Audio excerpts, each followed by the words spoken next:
אחד הדברים שהכי עזרו בטיפול היה רפריימינג, זה בעצם לקייל את התמונה מחדש. לדוגמה, כשהיא רצה במהלך הבריחה שלה, היא הרגישה את האדמה תחתיה, את הבום בום של האדמה, הפכנו את זה לקול אחר, לקול הרבה יותר נעים. הפכנו את כל הבריחה למשהו הרבה יותר נעים. זאת אומרת, כל התמונה השתנתה בדמיון שלה.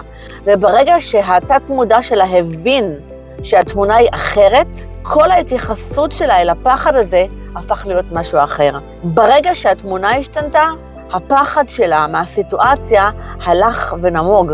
והיא הצליחה להסתכל על הסיטואציה במבט על. היא לא הייתה הדמות בתוך הסיטואציה, היא הסתכלה עליה מבחוץ. זה אומר שהיא חיה לצד הטראומה ולא את הטראומה. הטראומה הפסיקה לנהל אותה.